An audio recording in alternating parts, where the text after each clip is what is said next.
All right, today we are jumping into one of the most explosive, personal, and, let's be honest, just plain weird books in all of philosophy. We're talking about Friedrich Nietzsche's final work, Ecce Homo. And this thing isn't just a book, it's more like a final declaration, a self-portrait painted with lightning, right on the edge of total madness. So picture this, it's 1888. Nietzsche is on fire with this incredible, almost manic burst of creative energy. In just 3 weeks, he hammers out this entire book. It's supposed to be a summary of his life, his philosophy, his whole purpose. And this was it. This was his last lucid act before a complete mental collapse, a darkness he'd never come back from. So it's not just an autobiography. It's a final, defiant roar before the lights go out. And man, he does not waste any time. This roar starts on page 1. Right in the preface, he basically grabs you by the collar and screams this at you. He knows he's running out of time, he knows his ideas are massive, and he is absolutely terrified that we're all going to get him wrong. This whole book is his last-ditch effort to define himself on his own terms before anyone else can. So what's his answer to that big question? Well, it's not your typical life story. Not even close. It's a deep, psychological self-dissection with chapter titles like Why I Am So Wise, Why I Am So Clever, and, get this, Why I Am a Fatality. I mean, who writes that? So let's just go with it. Let's follow his lead and see just how he builds this incredible self-portrait. First step, Why I Am So Wise. And you might think he's going to talk about all the ancient texts he read, right? Nope. He grounds his wisdom in something much more immediate. His own body. He says his totally unique perspective comes from living a life on the razor's edge, constantly bouncing between profound sickness and amazing health. Nietzsche saw himself as having these two sides, almost like two people in one body.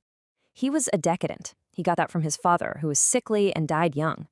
He even hit his own rock bottom, physically, at age 36. But he was also a beginning. He got that longevity from his mother. And here's the kicker. He didn't just endure his illness. He learned to use it. It became fuel, a stimulus for even more life. And this became his core method. Suffering was his greatest tool. It gave him this kind of philosophical superpower, the ability to reverse perspectives. It's like he could put on special glasses to see the world differently. He could look at health from a sick person's point of view and then flip it and examine sickness from a healthy person's point of view. And this wasn't some abstract thought experiment, This was his life, a skill he learned through years of genuine, brutal pain. So you've all heard this one, right? It's on posters, it's in songs. But for Nietzsche, this wasn't some catchy phrase for a coffee mug. It was, quite literally, his biography in a sentence. It was the engine of his philosophy, this will to health, where he took every single thing that tried to break him and used it as raw material to build himself up stronger than before. So that's his wisdom. It comes from sickness. But what about his cleverness, his genius? You'd think that would come from some lofty intellectual place. But according to Nietzsche, it was way more down to earth. It was all about paying almost obsessive attention to the nitty-gritty of just living in a body. Forget deep thoughts and late-night study sessions. For Nietzsche, real genius was built on 3 simple pillars. It all came down to nutrition, climate, and recreation. Yeah, seriously. He's saying what you eat, where you live, and how you relax are infinitely more important for your mind than any abstract moral idea. And oh man, he did not hold back with his opinions.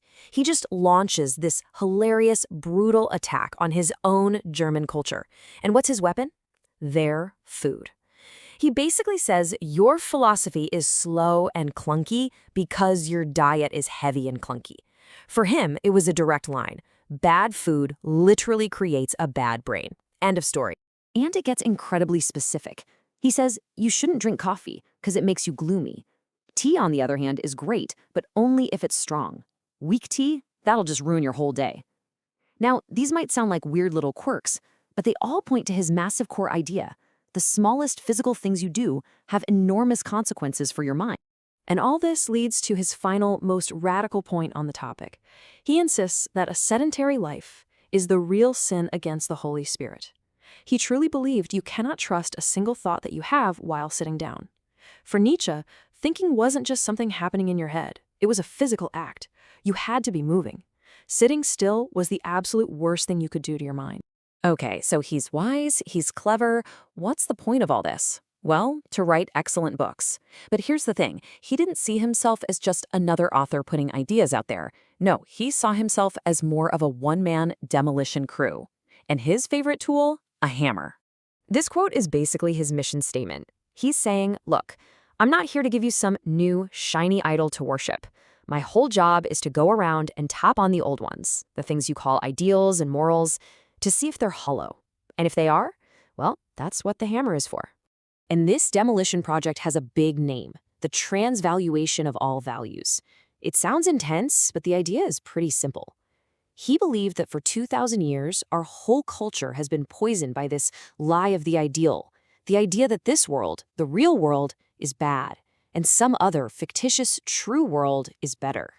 Traditional morality, for example, often praises things like pity and weakness. Nietzsche wanted to take that entire system and just flip it completely on its head. But he knew this stuff was potent, dangerous even. So he makes it crystal clear that his books are not for everybody. He's writing for a very specific kind of person, the intellectual adventurer, the kind of person who's brave enough to follow him out into some really terrible seas of thought, without a map or a safety net. And this all builds to the final and, frankly, the most mind-blowing part of the whole book. This is where he moves beyond just being wise or clever. He starts describing himself as a fatality, not a person, but an event, a destiny, a force of nature. I mean, the sheer audacity of this claim is just staggering. He genuinely believed that his work was going to be the great dividing line in human history, that there would be a before Nietzsche and an after Nietzsche. He saw himself as the great turning point, the moment humanity would be forced to confront everything it had ever believed in. And he boils this entire historical showdown down to one epic battle: Dionysus versus Christ. Now, for him, these aren't just figures from history or religion. They're symbols for two completely opposite ways of life. Dionysus is all about saying yes to life, to all of it: the joy, the suffering, the beauty, the horror. Christ, in his view, represents saying no to this world in favor of a promised better one. And Nietzsche? He plants his flag firmly on one side. He is the champion of Dionysus, here to finally challenge a 2,000-year-old ideal. So what's the final word from this life-affirming philosophy? It's this idea: amor fati, the love of one's fate. And think about the timing. He's writing this on the very eve of his own tragic collapse.